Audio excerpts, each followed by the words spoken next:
Bismillahirrahmanirrahim. Assalamualaikum warahmatullahi wabarakatuh. Selamat pagi, salam sejahtera bagi kita semuanya. Shalom, Om Swastiastu, Namo Buddhaya, salam kebajikan. Yang saya hormati Wakil Presiden Republik Indonesia, Bapak Profesor Dr. H.C. Kiai Haji Ma'ruf Amin, beserta Ibu Wuri Estu Ma'ruf Amin. Yang saya hormati Ibu Hajah Profesor Dr. H.C. Megawati Soekarno Putri, Presiden Republik Indonesia kelima. Yang saya hormati Ibu Hajah Sinta Nuriyah Abdurrahman Wahid, istri Presiden Republik Indonesia keempat. Yang saya hormati Bapak Tri Sutresno, Wakil Presiden Republik Indonesia keenam. Yang saya hormati Bapak Hamzah Has, Wakil Presiden Republik Indonesia ke-9. Yang saya hormati Bapak Muhammad Yusuf Kalla, Wakil Presiden Republik Indonesia ke-10 dan ke-12. Yang saya hormati Bapak Profesor Dr. Budiono, Wakil Presiden Republik Indonesia ke-11. Yang saya hormati Ketua, para Wakil Ketua, dan para anggota MPR Republik Indonesia. Yang saya hormati Ketua, para Wakil Ketua, dan para anggota DPR Republik Indonesia. Yang saya hormati Ketua, para Wakil Ketua, dan para anggota DPD Republik Indonesia. Yang saya hormati Ketua, para Wakil Ketua, dan para anggota lembaga-lembaga negara. Yang saya hormati Yang mulia para duta besar negara-negara sahabat dan para pimpinan perwakilan badan dan organisasi internasional yang hadir. Yang saya hormati para Menteri Kabinet Indonesia Maju, serta Panglima TNI, Kapolri, Jaksa Agung, Kepala BIN. Yang saya hormati para Ketua Umum partai-partai politik yang hadir.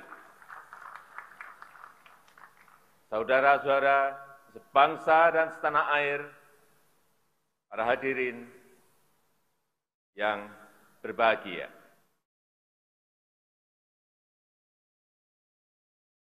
Tantangan yang kita hadapi saat ini sangat berat, sangat sulit, tidak mudah. Semua negara di seluruh dunia sedang menghadapi ujian yang sama. Krisis kesehatan pandemi COVID-19 belum sepenuhnya pulih. Perekonomian dunia juga belum sepenuhnya bangkit. Tiba-tiba meletus perang di Ukraina. Sehingga krisis pangan, krisis energi, dan krisis keuangan tidak terhindarkan lagi.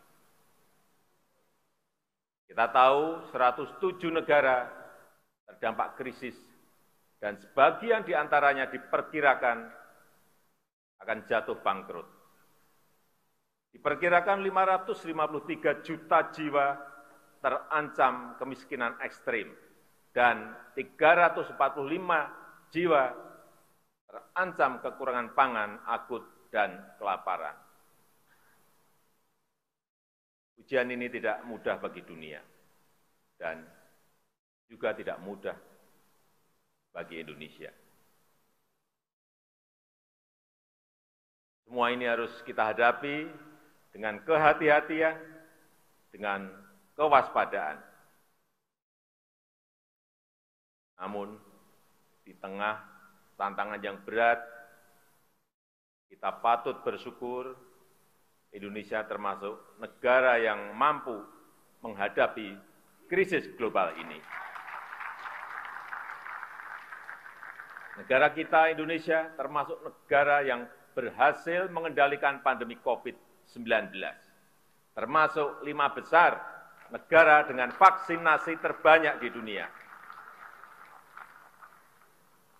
yaitu 432 juta dosis vaksin yang telah kita suntikkan. Inflasi juga berhasil dikendalikan di kisaran 4,9%. Angka ini jauh di bawah rata-rata inflasi ASEAN yang berada di sekitar 7%. Dan jauh di bawah inflasi negara-negara maju yang berada di sekitar 9%. Bahkan sampai pertengahan tahun 2022 ini, APBN juga surplus 106 triliun rupiah. Oleh karena itu, pemerintah mampu memberikan subsidi BBM, subsidi LPG, dan subsidi listrik sebesar 502 triliun di tahun 2022 ini, agar harga BBM di masyarakat tidak melambung tinggi. Selain itu, ekonomi berhasil tumbuh positif di angka 5,44% pada kuartal kedua tahun 2022 ini. Neraca perdagangan juga surplus selama 27 bulan berturut-turut. Dan di semester 1 tahun 2022 ini, surplusnya sekitar 364 triliun rupiah. Capaian tersebut patut kita syukuri. Fundamental ekonomi Indonesia tetap sangat baik di tengah ekonomi dunia yang sedang bergolak. Di satu sisi, kita memang harus tetap waspada dan harus tetap hati-hati, namun di sisi lain, agenda-agenda besar bangsa harus terus kita lanjutkan untuk meraih Indonesia maju. Saudara-saudara sebangsa dan setanah air, dalam menghadapi pandemi COVID-19 yang melanda seluruh dunia, bangsa Indonesia telah menunjukkan diri sebagai bangsa yang tangguh. Masyarakat dusun, masyarakat kampung saling melindungi dan saling berbagi. Ulama, tokoh agama, dan tokoh adat aktif mendampingi masyarakat. Organisasi sosial, keagamaan bergerak cepat membantu masyarakat. Tenaga kesehatan, TNI, dan Polri, dan jajaran birokrasi saling bersinergi bersama-sama, bergotong royong bersama-sama. Dan lembaga-lembaga negara juga mendukung pemerintah dalam menghadapi ketidakpastian ini. Kalau kita mampu mengelola pandemi dengan baik, artinya kita juga insya Allah pasti mampu mengelola agenda-agenda besar lainnya dengan baik pula. Inilah kekuatan pertama kita untuk membangun negara kita Indonesia. Kekuatan kedua Indonesia adalah sumber daya alam yang melimpah. Wilayah yang luas, dengan keanekaragaman hayati terkaya di dunia, pasti menjadi kekuatan besar Indonesia jika kita kelola secara bijak dan berkelanjutan. Syaratnya satu, harus dihilirkan dan diindustrialisasikan di dalam negeri agar nilai tambah bisa maksimal untuk kepentingan nasional. Hal ini akan membuka lapangan kerja, meningkatkan ekspor, menghasilkan devisa, meningkatkan pendapatan negara, serta mendongkrak pertumbuhan ekonomi. Kekuatan ketiga kita adalah bonus demografi. Jumlah penduduk yang sangat besar dan didominasi oleh anak-anak muda usia produktif, serta daya beli masyarakat yang terus meningkat, akan menjadi motor penggerak ekonomi nasional kita dalam menghadapi kompetisi global. Kekuatan keempat adalah kepercayaan internasional yang meningkat tajam. Indonesia diterima Rusia dan juga diterima Ukraina sebagai jembatan perdamaian. Diterima negara-negara besar, walaupun geopolitik sedang panas. Dan juga dipercaya PBB sebagai champion dari Global Crisis Response Group untuk penanganan krisis global, baik krisis pangan, krisis energi maupun krisis keuangan. Dan tahun ini kita menjadi Presiden G20, organisasi 20 negara ekonomi terbesar di dunia. Dan tahun depan kita juga menjadi ketua negara-negara ASEAN. Artinya, kita berada di puncak kepemimpinan global. Dan memperoleh kesempatan besar untuk membangun kerjasama internasional. Kepercayaan besar dari masyarakat internasional ini juga bisa dirasakan di dalam negeri. Reformasi struktural untuk daya saing dan iklim berusaha terus kita lakukan. Ekosistem investasi dan pertumbuhan UMKM terus kita perbaiki. Hilirisasi dan manufaktur di dalam negeri juga terus tumbuh pesat. Pertumbuhan investasi juga meningkat tajam, di mana saat ini 52%-nya sudah berada di luar Pulau Jawa. Artinya ekonomi kita bukan hanya tumbuh pesat, tetapi juga tumbuh merata menuju pembangunan yang Indonesia sentris. Saudara-saudara sebangsa dan setanah air, dengan kekuatan dan peluang besar tersebut, kita mempunyai kesempatan besar untuk membangun Indonesia yang inklusif, berkeadilan, dan berkelanjutan. Pertama, hilirisasi dan industrialisasi sumber daya alam harus terus dilakukan. Hilirisasi nikel misalnya, telah meningkatkan ekspor besi baja 18 kali lipat. Saya ingat di tahun 2014 hanya sekitar 16 triliun rupiah. Tapi di tahun 2021 kemarin meningkat menjadi 306 triliun rupiah. Karena sudah diekspor dalam bentuk barang setengah jadi maupun barang jadi. Dan di akhir tahun 2022 ini, kita harapkan sudah bisa mencapai 440 triliun rupiah. Itu hanya dari nikel. Sekali lagi, itu hanya dari nikel. Selain penerimaan pajak, devisa negara juga naik, sehingga kurs rupiah lebih stabil. Sekarang ini Indonesia telah menjadi produsen kunci dalam rantai pasok baterai litium global. Produsen mobil listrik dari Asia, dari Eropa, dan dari Amerika ikut berinvestasi di negara kita. Setelah nikel, pemerintah juga akan terus mendorong hilirisasi boksit, hilirisasi tembaga, dan hilirisasi timah. Kita harus berani, kita harus membangun ekosistem industri di dalam negeri yang terintegrasi, yang akan mendukung pengembangan ekosistem ekonomi hijau dunia. Yang kedua, selain hilirisasi, optimalisasi sumber energi bersih dan ekonomi hijau harus terus kita tingkatkan.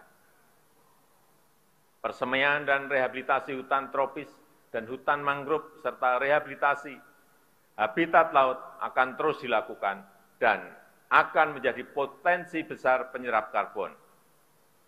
Energi bersih dari panas matahari, panas bumi, angin, ombak laut, dan energi bio akan menarik industri penghasil produk-produk rendah emisi. Kawasan industri hijau di Kalimantan Utara akan menjadi Green Industrial Park terbesar di dunia. Saya optimis kita akan menjadi penghasil produk-produk hijau yang kompetitif di perdagangan internasional. Upaya tersebut bisa langsung disinergikan dengan program peningkatan produksi pangan dan energi bio. Pemanfaatan kekayaan hayati laut secara bijak akan menjadi kekuatan besar untuk produk pangan, farmasi, dan energi. Demikian pula dengan perkebunan kita antara lain kelapa sawit yang telah terbukti menjadi pemasok terbesar CPO dunia. Untuk konsumsi beras,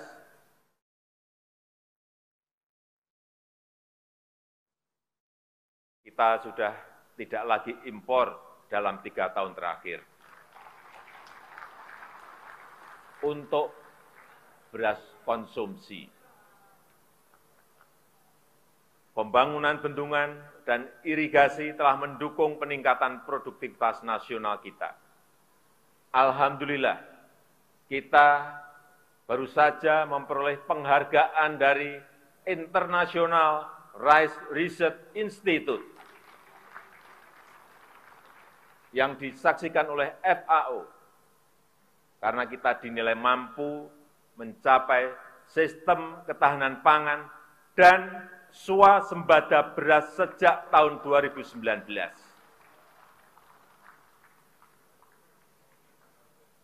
Yang ketiga, perlindungan hukum, sosial, politik, dan ekonomi untuk rakyat harus terus diperkuat. Pemenuhan hak sipil dan praktek demokrasi, hak politik perempuan, dan kelompok marginal harus terus kita jamin. Hukum harus ditegakkan seadil-adilnya tanpa pandang bulu.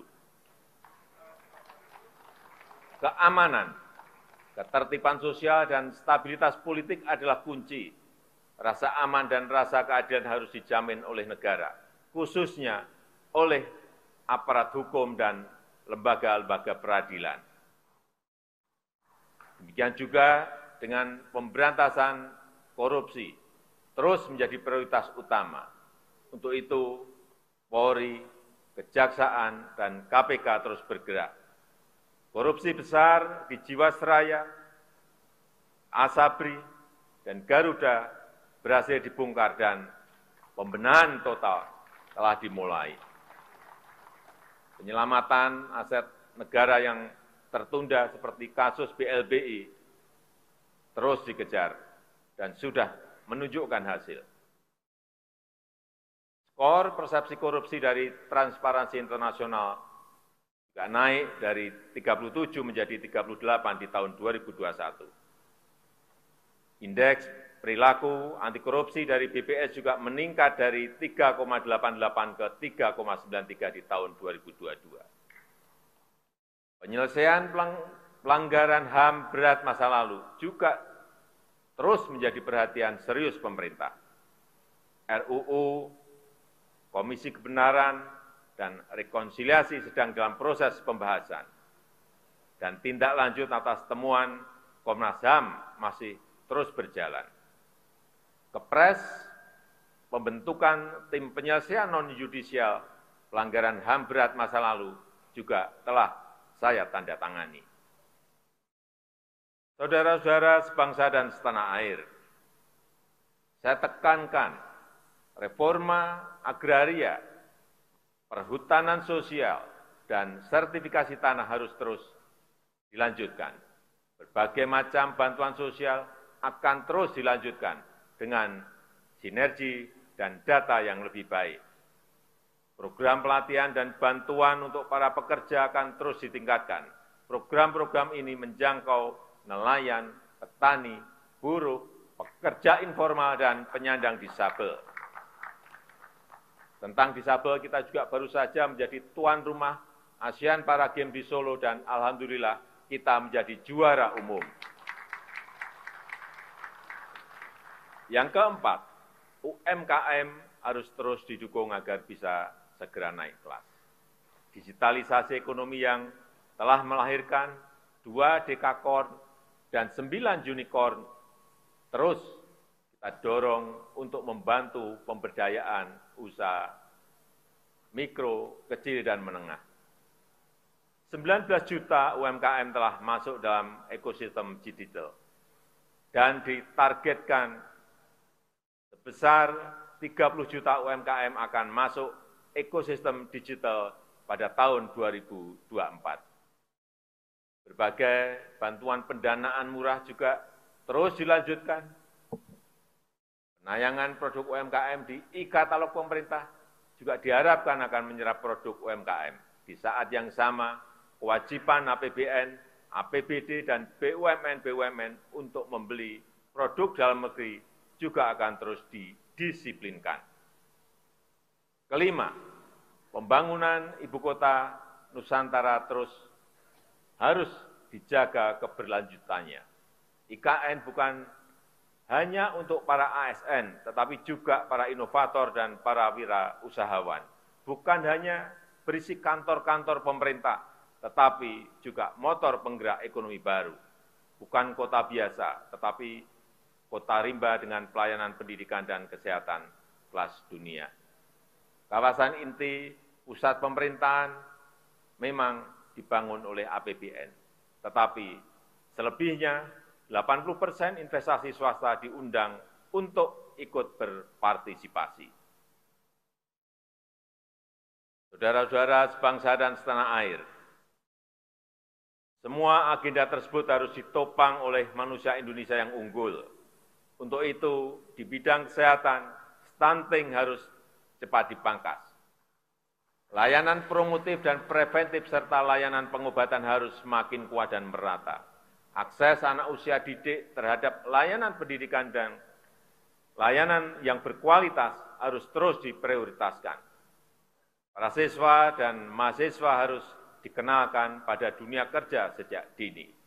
Minat anak di bidang sains, teknologi, seni, dan olahraga harus didukung dan diapresiasi. Oleh karena itu, budi pekerti yang luhur, ideologi Pancasila, Bhinneka Tunggal Ika, dan patriotisme merupakan pilar utama. Seni dan tradisi lokal dengan semangat kebangsaan harus terus digairahkan. Karya sastra dan film, karya seniman muda harus terus didukung. Dana abadi kebudayaan akan terus kita tingkatkan sesuai kemampuan fiskal pemerintah. Adapun untuk tahapan pemilu yang sedang dipersiapkan oleh KPU, harus kita dukung sepenuhnya. Saya ingatkan, jangan ada lagi politik identitas. Jangan ada lagi politisasi agama. Jangan ada lagi polarisasi sosial. Demokrasi kita harus semakin dewasa. Konsolidasi nasional harus diperkuat. Dan terima kasih kepada ulama, tokoh agama, tokoh masyarakat, dan tokoh kebudayaan yang telah berkontribusi besar memperkokoh fondasi kebangsaan kita, serta merawat persatuan dan kesatuan nasional. Saya juga mengharapkan dukungan dari semua lembaga negara untuk menjaga dan membangun demokrasi di negeri kita ini, untuk memperkokoh ideologi bangsa. Saya menghargai upaya MPR dalam mendorong pengamalan Pancasila, mengkaji substansi dan bentuk hukum pokok-pokok haluan negara, serta menggagas kerjasama internasional dalam mengatasi permasalahan global. Dukungan DPR dalam menghadapi krisis kesehatan dan perekonomian telah mampu membantu pemerintah. DPR telah mendukung beberapa transformasi besar, antara lain Undang-Undang IKN dan Undang-Undang Harmonisasi Peraturan Perpajakan, serta Undang-Undang Tindak pidana kekerasan seksual. DPD sesuai dengan kewenangannya telah ikut berperan dalam menyusun beberapa rancangan undang-undang, terutama terkait dengan otonomi khusus dan pembentukan provinsi-provinsi baru. Reformasi pelayanan hukum di Mahkamah Agung terbukti telah meningkatkan kualitas penyelesaian perkara. MA terus mengedepankan keadilan restoratif. MA juga telah meningkatkan akses pelayanan hukum yang berkeadilan bagi masyarakat. Mahkamah Konstitusi telah meningkatkan pelayanan penegakan konstitusi secara efektif. Sistem peradilan berbasis elektronik semakin memudahkan akses masyarakat. Peran MK sebagai tuan rumah Kongres MK sedunia juga patut diapresiasi. BPK telah menjaga sinergi antara kualitas tata kelola keuangan negara dan fleksibilitas dalam menghadapi krisis. Ini sangat membantu pemerintah. Rencana penyelenggaraan Supreme Audit Institution SAI 20 juga semakin memperkokoh kepemimpinan Indonesia di G20. Komisi Yudisial terus memberikan layanan prima dalam mengawal peradilan yang bersih dan berwibawa. Penanganan laporan masyarakat terkait lembaga peradilan telah membantu memberikan rasa keadilan kepada masyarakat. Saya juga mengucapkan terima kasih kepada lembaga-lembaga nasional yang lain sesuai wewenang dan perannya. Terima kasih kepada Bank Indonesia, Otoritas Jasa Keuangan, dan lembaga penjamin simpanan. Terima kasih juga kami sampaikan kepada Komisi Pemberantasan Korupsi dan Ombudsman Republik Indonesia, dan juga kepada Komisi Pemilihan Umum dan Badan Pengawas Pemilihan Umum, juga kepada Komnas HAM dan lembaga-lembaga nasional lainnya. Saudara-saudara sebangsa dan setanah air, saya tegaskan kembali bahwa kita harus selalu waspada, selalu hati-hati, dan selalu siaga. Krisis demi krisis masih menghantui dunia. Geopolitik dunia mengancam keamanan kawasan. Kita harus selalu eling lan waspada. Harus ingat dan selalu waspada. Kita harus selalu cermat dalam bertindak. Kita harus selalu hati-hati dalam langkah. Saya tegaskan kembali, agenda besar bangsa tidak boleh berhenti. Langkah-langkah besar harus terus dilakukan. Ada minimal 5 agenda besar yang tadi telah saya tekankan. Saya mengajak seluruh komponen bangsa untuk bersatu padu, mendukung agenda besar bagi pencapaian Indonesia maju. Dengan komitmen, dengan kerja keras, dengan inovasi dan kreativitas. Semoga Allah Subhanahu wa Ta'ala, Tuhan Yang Maha Kuasa, senantiasa mempermudah upaya kita dalam meraih Indonesia maju yang kita cita-citakan. Amin, amin ya robbal alamin. Marilah kita bersatu padu untuk Indonesia maju. Indonesia pulih lebih cepat, bangkit lebih kuat. Dirgahayu Republik Indonesia, dirgahayu negeri Pancasila, merdeka! Terima kasih. Wassalamualaikum warahmatullahi wabarakatuh. Om Santi Santi Santi Om. Namo Buddhaya.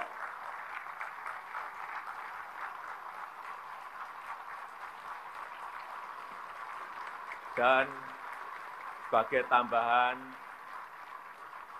baju adat yang saya kenakan ini adalah baju Pak Sian, berasal dari Provinsi Bangka Belitung.